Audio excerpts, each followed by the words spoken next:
Seja muito bem-vindo ao Itacast, o podcast do Instituto Tecnológico de Aeronáutica, projetado por engenheiros e comandado por um jornalista. Aperte o cinto porque vai balançar.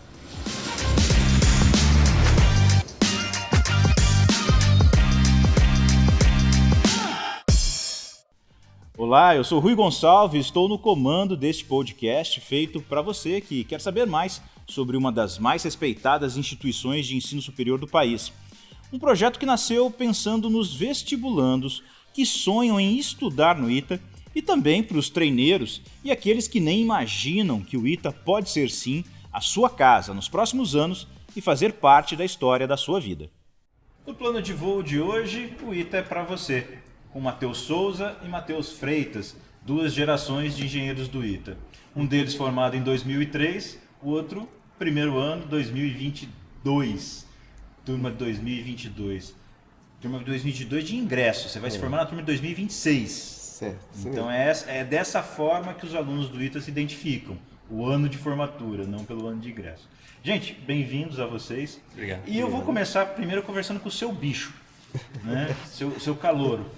Matheus, você é de Teresina. Sim. Teresina é uma região, é uma cidade, o Piauí não tem muita tradição em aprovar alunos para o ITA. Como é que você rompeu essa tradição? Bom, não foi muito por iniciativa minha. Foi sorte? Foi. Ah, ninguém entra aqui por sorte. Quando eu estava no meu nono ano do ensino fundamental, o Colégio Objetivo de Teresina resolveu que queria formar a turma ITA, assim, sem motivo nenhum. Resolveu que queria formar a turma ITA, só porque como não tem essa popularidade de turmas ITAs em Teresina, eles precisavam de alunos. A solução foi recrutar alunos de escola pública que tinham resultado em Olimpíadas. Aí nessa brincadeira eu fui chamado para fazer parte da turma ITA. Ou seja, você já tinha participado de Olimpíadas, quais delas? Eu tinha participado da Olimpíada de Matemática OBMEP e Canguru, já que eu fazia parte de um projeto da prefeitura que é Cidade Olímpica Educacional. Aí nesse projeto chamou alguns alunos, dá um treinamento para eles de Olimpíada e a gente consegue resultados para a cidade de Teresina para conseguir melhorar os índices de lá. Aí nisso eu já tinha conseguido menção honrosa e bronze na Olimpíada da UBMEP. Um gêniozinho. É. Um bom aluno. Eu era um bom aluno, sim, Legal. me esforçava. E aí você acabou ingressando nesse cursinho para fazer preparação para o ITA. Quantos anos de preparação? Foram, ao total, contando com o primeiro ano, 4 anos. Você tentou 4 vezes ingressar. Primeiro ano como treineiro? Não, eu fiz no treineiro terceiro ano apenas. Terceiro ano, aí no quarto ano foi o que eu passei. Então você, quer dizer, você se preparou durante 4 anos, mas só fez duas tentativas.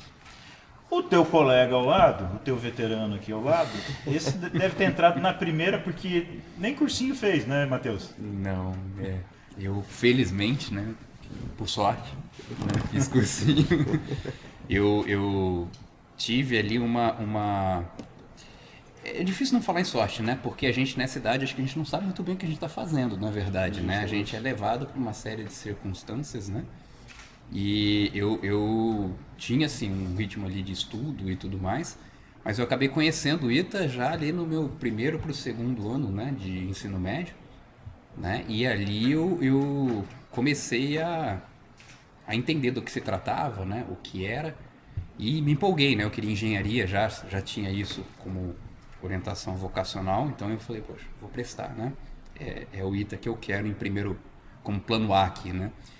E fui por essa estrada. E ali acho que a grande sorte, né, que eu acabei dando é que eu não estudava num colégio com tradição nenhuma de aprovação, né, no ITA. Aliás, nunca, né?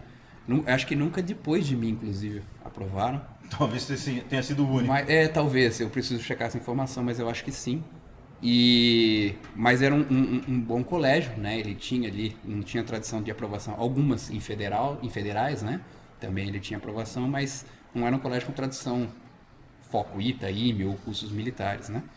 Não tinha turma específica nem nada. Mas eu dei a sorte ali de pegar algumas provas, né, do ITA e começar a fazer. Eu me lembro bem de eu começando a fazer isso no meu segundo ano ali, olhando para as provas e falando assim, eu não consigo passar da primeira questão, né? Por que eu não sei isso, né? Mas assim, eu tinha claro para mim que eu não tinha tido aquilo. né? Eu não tinha um conteúdo. Eu falei, eu não tenho esse conteúdo, eu não sei fazer, mas não é porque eu não sei, é porque eu nunca vi isso, né? E aí eu fui lá e perturbar meu professor mesmo.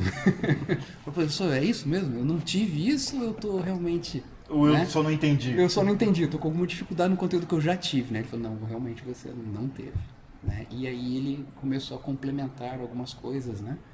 E ali eu comecei a realmente conseguir, né? Navegar, ainda que parcamente ali, né? Mas desenvolver alguma coisa. E isso dentro de 1 ano e meio ele acabou me dando, né, um resultado positivo. Isso, você contando parece que foi fácil, né? Porque eu pedi pro meu professor ajudou, eu estudei, eu passei. Foi fácil assim mesmo ou não? Quais foram os tropeços nesse caminho? Então, Foi fácil. eu admiro muitas histórias, né, das pessoas que têm uma série de sacrifícios, né, e de reveses nesse percurso. Mas eu acho que, por outro lado, também, essas histórias, elas levam o nosso, né, pré-vestibulando ali, né, a uma sensação de distância daquilo, né? Ele fala, poxa, é esse o Calvário? Né?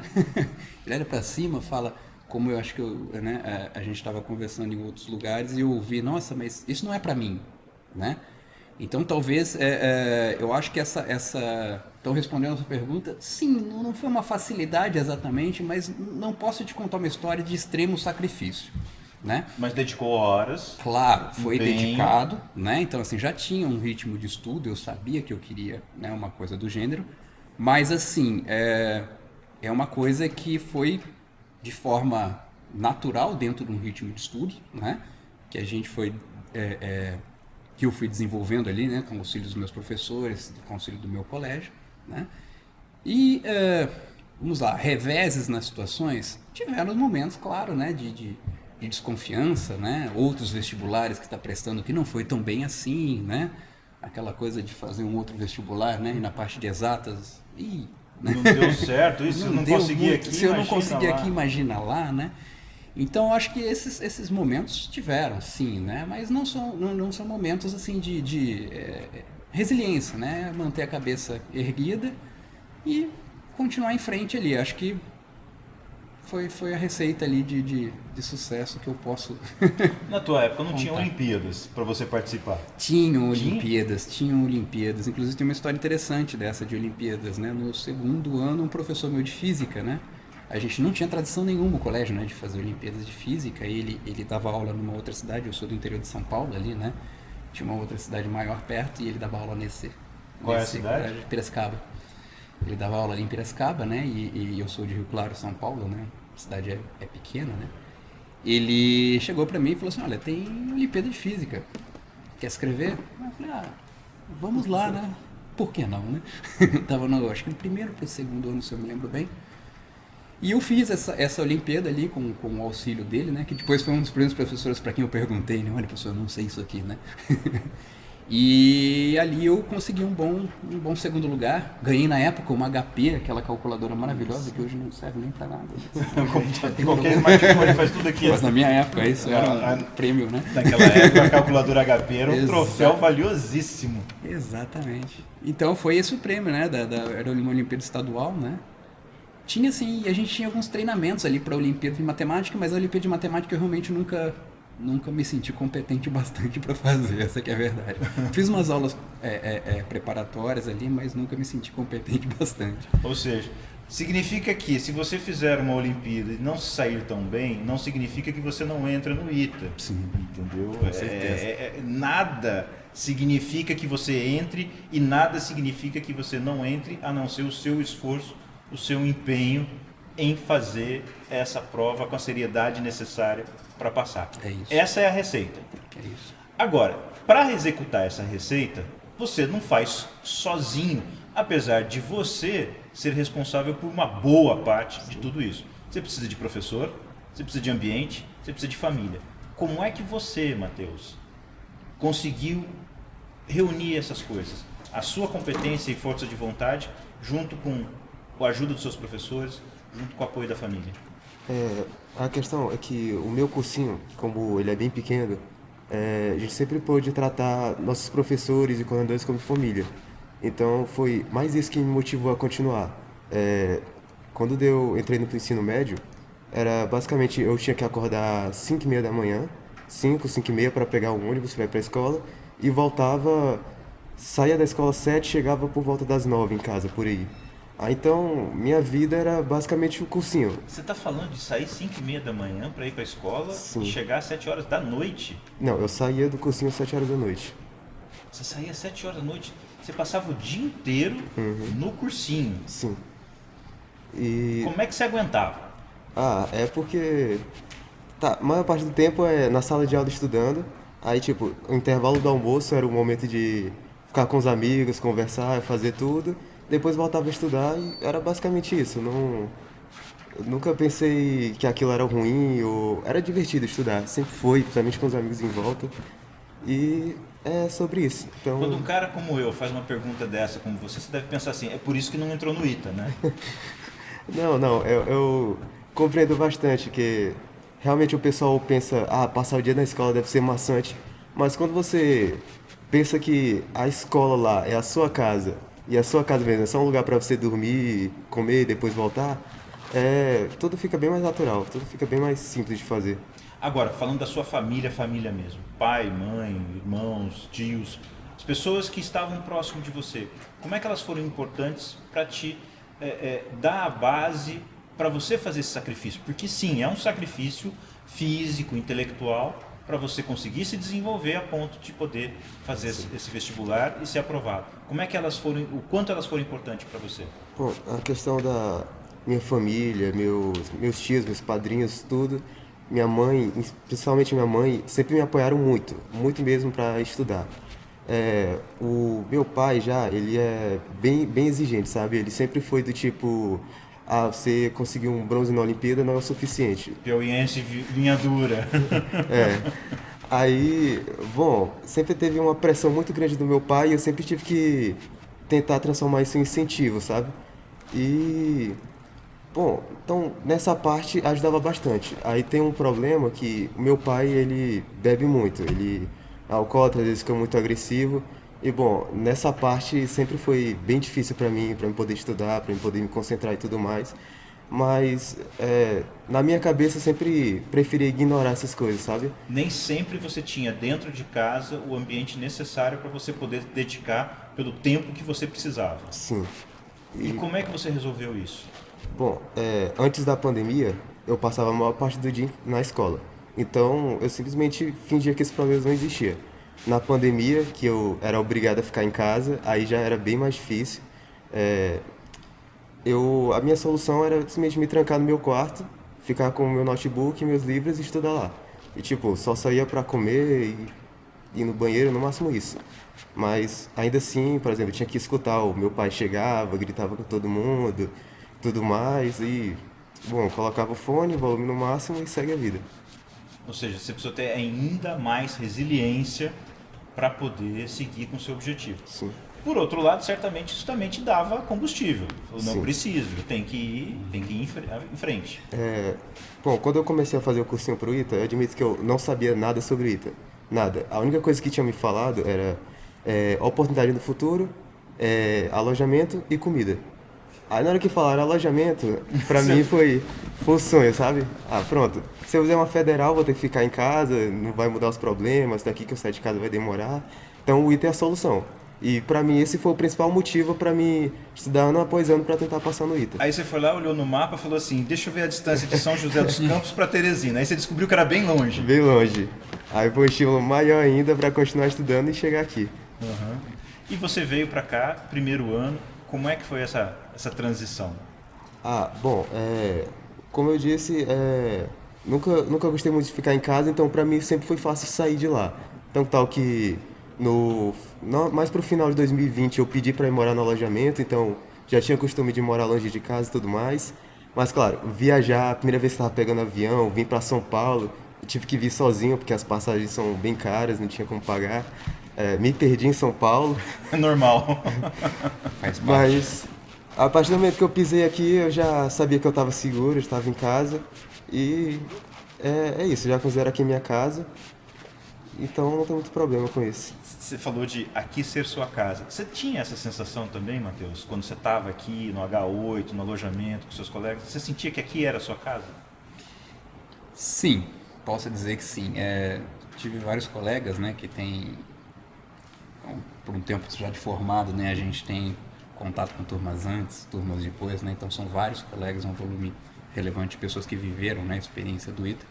E eu posso dizer que eu estou entre as pessoas que mais me senti bem, né, aqui, com a universidade, né, com as pessoas, com o ambiente de H8 ali. Eu acho que isso fazia todo sentido para mim. Foi um ambiente bastante propenso para estudar, né, para se desenvolver, que é uma coisa que para mim, né, eu já entendi aqui nesse estágio da minha vida que eu sou muito, né, vou usar até um termo aqui que é orientado ao aprendizado, né, eu gosto de aprender, eu quero me desenvolver. Então, para mim isso era genial, né, eu ter esse ambiente onde eu podia fazer isso, onde as pessoas respiravam isso, onde o contexto pedia isso. Então, sim, para mim foi uma experiência muito legal. Passar 5 anos tendo esse tipo de vida, de que forma mudou você e de que forma isso contribui para a sua carreira hoje? Uma pergunta complexa, mas a resposta para ela é muito, tá? Mudou muito a minha vida. Eu acho que assim, posso dizer que esses 5 anos de ITA aqui, não vou dizer que formaram o meu caráter, porque, né, eu tive uma família, eu tive uma educação antes, mas acho que grande parte do meu perfil, né, foi adquirido aqui, né, pela instituição, pelos valores que eu recebi da instituição, né, que eu acho que você está no primeiro ano, mas você vai perceber que eles são muito fortes se você leva isso para a sua vida, né. Então o meu perfil profissional, absolutamente, né, e muito do meu perfil pessoal também foi desenvolvido nessa época. E me ajudaram demais, né, no meu desenvolvimento profissional aí, né, acho que adquirir essa... Eu não vou dizer adquirir, porque eu já tinha essa vontade de aprender, de desenvolver e tudo mais, mas isso disciplinou para mim, isso deu contexto para mim, né, nessa minha vontade. Né, você falou uma palavra mágica aqui. Você falou da disciplina. Isso. E o que você tem que desenvolver para ingressar numa universidade de ponta e para passar pelo processo de seleção, a primeira coisa é a disciplina. Sim. É a primeira coisa que se você não tem, você precisa adquirir, e se você tem, você tem que aprimorar. Isso. Como é que você conseguiu lidar com essa disciplina, Matheus, diante de uma situação que você mesmo já contou que não era tão boa, porque nem sempre o ambiente em casa era propício para que você tivesse condições de executar de forma, com muita disciplina, aquilo que você precisava fazer?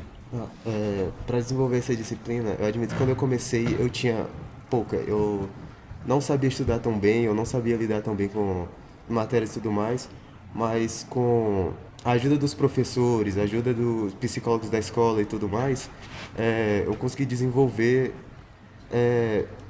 não uma rotina, mas consegui estabelecer um método de estudo que conseguia me fazer superar muitas das dificuldades que eu tinha, sabe? Por exemplo, meu pai chegava em casa, tava lá gritando com todo mundo, eu não ia pegar um livro e ficar lendo o livro porque não ia dar. Aí eu já ia ter que ter outro método de estudo, assistir uma videoaula lá com o volume no máximo, ou fazer uma prova antiga com fone de ouvido, esse tipo de coisa. E era isso que eu tinha que fazer. E a sua disciplina te impunha quantas horas de estudo diário antes do cursinho? Porque você não foi bem na Olimpíada de Matemática à toa. Quantas horas você já estava estudando antes? Bom, eu não estudava muito fora da escola. Antes do cursinho, o meu método de estudo era basicamente só prestar muita atenção no que o professor estava fazendo e copiar. Tanto tal que eu não fui muito bem em Olimpíadas. Bronze e menção honrosa não são premiações das melhores, por exemplo. Você ficou entre os 4 primeiros. Mas aí, antes do cursinho eu não tinha disciplina. Tanto tal que eu entrei no cursinho não pelo meu resultado. O pessoal que estudava comigo, todo mundo tinha ouro nas Olimpíadas, ouro na Olimpíada de Física, de Matemática, e eu era o que tinha menção honrosa, bronze ali. Então, o que meu professor viu não foi a minha capacidade que eu tinha no momento, era a capacidade de aprender no futuro, e por isso que ele me convidou para esse projeto. Então, a disciplina que eu tive que adquirir, eu não tinha antes, eu tive que adquirir durante o processo. E essa disciplina, no seu caso, Matheus, você conseguiu ser aprovado na sua primeira vez no vestibular. Que disciplina você aplicou no seu processo de estudo que você acha que pode ter contribuído para o teu sucesso tão rápido no vestibular do ITA? Então, eu tenho uma história anterior, né, ao vestibular. Ele falou muito de disciplina, né, mas o método também eu acho que é uma coisa importantíssima, né. Eu tive uma história anterior nisso, que ela é até curiosa, né, começa acho que lá na 6ª série, se eu me lembro bem, né, com matemática. Eu tinha um professor que ele pedia que a gente fizesse a tarefa, até lembro do livro de exercícios, era do Gelson Iese, né? Ele tinha um monte de equações de primeiro grau, ele tinha um monte de equações de primeiro grau iguais, né? X mais 3 igual a 6, X mais 7 igual a 12, e tinha que fazer todos, né? E ele dava metade, acho que da nota, uma parte da nota, em função das tarefas feitas, né? E eu lembro que nessa época eu falei, nossa, meu Deus, né? E agora? Porque eu tenho milhares de tarefas, vou ter que chegar em casa, vou ter que, né? Muito tempo aqui dedicado para isso aqui. Eu realmente não tinha maturidade, disciplina naquele momento para aquilo, né? Estava mais focado em outras coisas ali, né?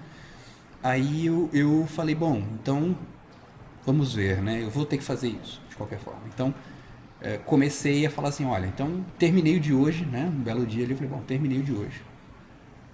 Tá chovendo, não posso jogar bola, um clube tá fechado. Quer saber? Vou fazer de amanhã, né?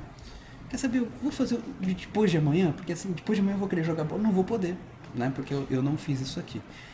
E aí eu comecei a fazer isso, né? E o meu professor à época me incentivou mesmo, né? Ele falou assim, olha, vai em frente, assim que você terminar cada unidade aqui, eu te dou uma prova.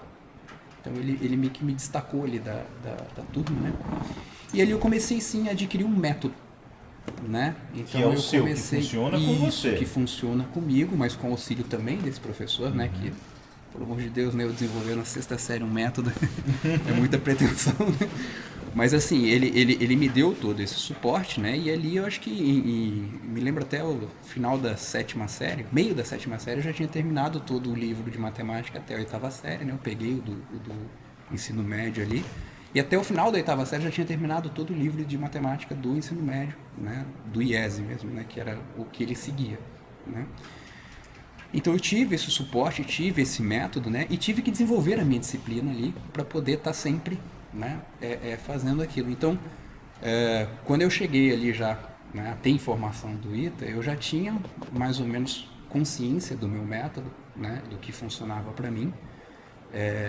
E já tinha os meus lugarzinhos ali, né, disciplinados de estudo. Muito tempo no colégio também, né, como colocou, porque é um ambiente onde você consegue desenvolver, é um ambiente propenso para isso. Mas eu acho que foi mais nessa linha aí, nessa história, esse desenvolvimento dessa disciplina. Significa dizer que você não sabia, mas desde muito antes você já tinha iniciado o processo de preparação para um vestibular tão complexo quanto esse. Isso foi natural, baseado na sua curiosidade, na sua vontade de saber um pouquinho mais? Ou isso também veio de algum incentivo externo que te colocava o futuro, como no ensino superior, você deve fazer uma faculdade, isso, aquilo? O quanto era seu e o quanto era dos inputs que você estava recebendo de gente que dizia para você, faça uma faculdade, continue estudando? Nossa, perfeito. Um momento de reflexão, né? Para trás, mas acho que assim, a minha curiosidade, sim, né? Ela me levava sempre a fazer mais, a gostar mais do que estava fazendo e ir em frente, né? Como eu disse, eu já entendi, né? Que acho que razoavelmente cedo que eu sou esse cara curioso, eu quero saber mais, eu vou procurar saber mais, né? Então, tinha um pouco disso, que era da minha personalidade, mas eu acho que tinha muito da minha estrutura familiar também, né? A minha família, meu pai era professor, 2º grau, né? De química. Aliás, tudo que eu sei de química na época ali eu devia a ele. Ele me deu um curso de 2 meses de férias, onde ele me deu todo o conteúdo de... Ele estragou as suas férias? Ele estragou as minhas férias, mas me deu um bônus ali pro resto da vida, né? E química foi uma das matérias mais fortes no ITA, inclusive, né? Então, assim, ele era professor de química, né, de ensino médio, escola pública, né? Então, assim, ele tinha... E era um professor... Né, difícil filho falar de pai, né? Mas era um professor bastante destacado ali. E E a minha mãe, né, que a minha mãe, ela é, né, então ela seguiu parte ali na carreira acadêmica, né, ela é psicóloga, então ela foi na carreira acadêmica dela, ela foi até coordenadora de departamento de psicologia, né, na universidade, então eram pessoas que me davam todo tipo de incentivo ali de dizer, olha, seu caminho é por aqui que você vai. Eu nunca tive que pensar nisso, na verdade, né, falei assim, não tem outro caminho a seguir, As não. coisas foram sendo colocadas para Isso, você. foi meio que apontado, vai para lá, meu filho, né?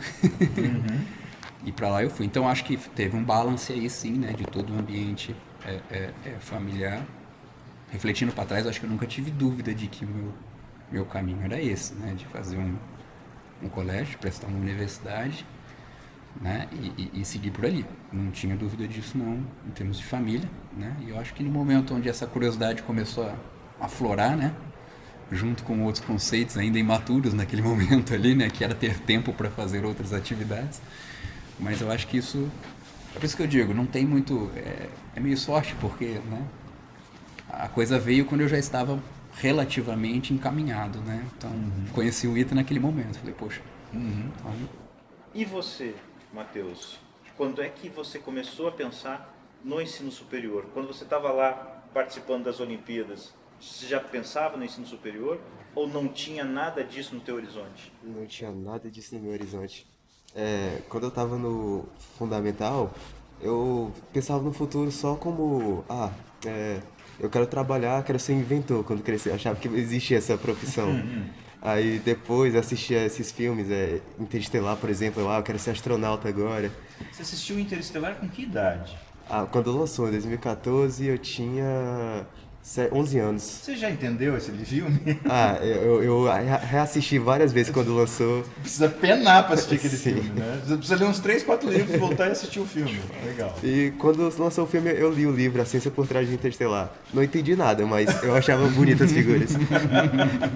Era bem decorado. Era bem decorado. Mas aí, quando chegou no meu 9º ano, que é o ano que você tem que ir pro ensino médio, aí já começa a ficar um pouco mais difícil, porque vou fazer ensino médio técnico, vou fazer só o ensino médio normal. Aí foi quando eu comecei a pensar mais sobre isso. Você chegou a pensar na possibilidade de fazer um ensino técnico e já começar a trabalhar? Sim. E isso, muito provavelmente, dificultaria todo esse processo todo de você ingressar numa faculdade de alto nível. Seria muito bom no curto prazo, mas no longo prazo poderia te dar algum problema. Sim. Você tinha esse tipo de consciência ou não? Você só estava pensando em resolver o problema do dia seguinte? Eu só tava pensando em resolver o problema no dia seguinte. No começo do 9º ano, no começo do meu 9º ano, eu nem sabia que o ITA existia, não sabia de nada, e só sabia que eu ia ter que fazer ensino médio.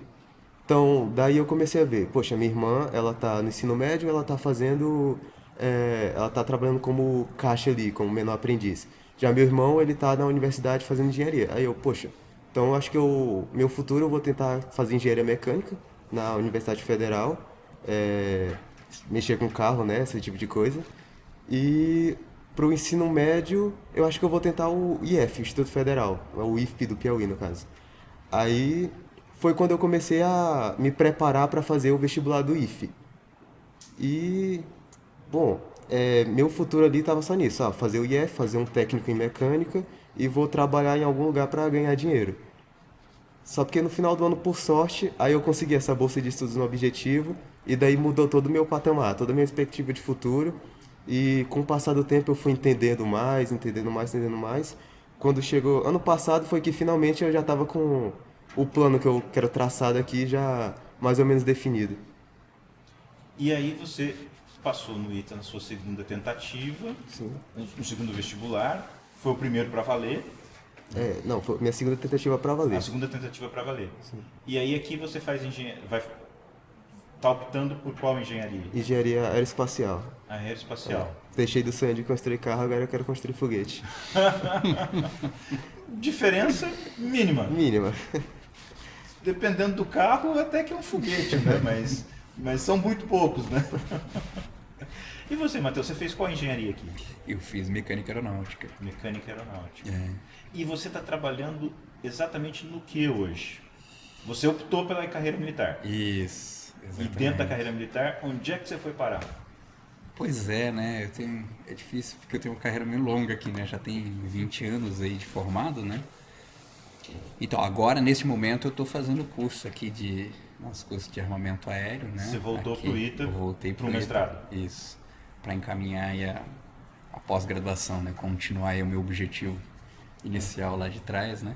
Posso dizer que assim, eu iniciei, né, numa outra área nossa da aeronáutica, a área de suporte, né, de logística, né? E teve uma área maravilhosa, cheia de desafios, né? Cheia de coisas muito legais para fazer. Trabalhei com a gerência do MX, né? Como eu te falei, né? Tive várias experiências dentro do MX, né? O AMX, que é um jato, que é um projeto dos anos 80, que Isso. passou recentemente por um processo de modernização, de atualização de aviônica e tudo Sim. mais, que é agora a versão modernizada dele, a versão M. Isso. O que você fez nesse projeto? Então, quando esse projeto tomou, né, forma, né? Ele começou a industrialização de fato ali, né? Eu já estava mais descolado, né, do projeto. Então, eu participei ali da nossa fase mais de pré-modernização, né? Então, era a Embraer já contactando as empresas italianas, né? A gente já começando a ver o que ia fazer, quando ia fazer, né? A hora que efetivamente começou, né? Eu já estava na Itália, né?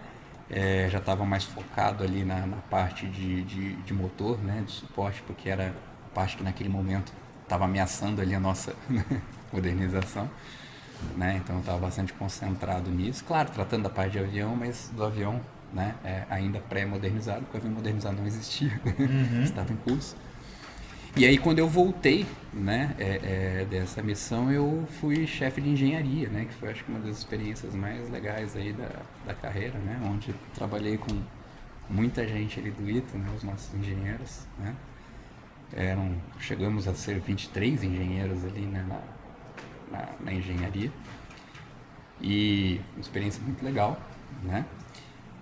Mas como toda experiência, né, a gente vai aprendendo, chega um momento onde a gente fala, opa, agora eu preciso, né, fazer uma mudança aqui, uma chacoalhada para poder desenvolver numa outra área.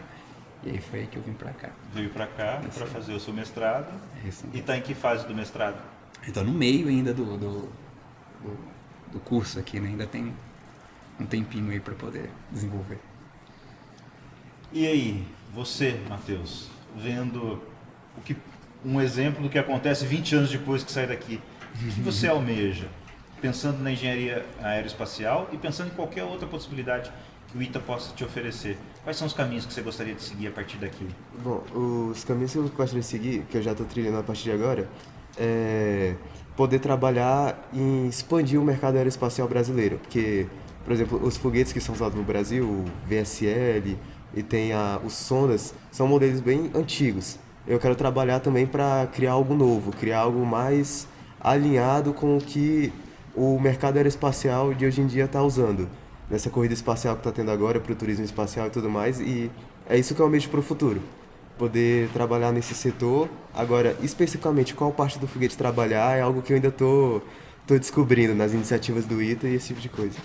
A opção pela carreira militar é uma possibilidade para você ou você prefere ir para o segmento civil? Bom, no vestibular eu escolhi civil porque eu pensei que eu poderia trabalhar em empresa privada. Só porque dentro do ITA eu descobri que todo o mercado de foguetes brasileiro está atrelado ao militarismo. Então, é algo que eu vou ter que ir pensando ao longo desses 2 anos para poder escolher no final do segundo ano. Legal. Gente, infelizmente a gente precisa acabar o papo 1 hora. Tá bom demais conversar com vocês. Eu acho que foi fantástico poder fazer essa combinação de vocês dois. Alguém com 20 anos de experiência, alguém que entrou agora, com 2 histórias muito ricas e complementares. Eu fico muito feliz de ter conseguido bater esse papo com vocês dois. Quero desejar muito sucesso para os dois e que vocês sejam mais 2 grandes exemplos que o ITA tem na sua lista de tantos nomes que estão cheios de glória aí ao longo dessa história. Obrigado mesmo e parabéns. Agradeço a oportunidade. Gente, a gente fica por aqui, mais um episódio do podcast do ITAcast. Curta, compartilhe e veja os outros episódios, não perca isso. E quem sabe, logo logo você também está aqui. Um abraço, até mais.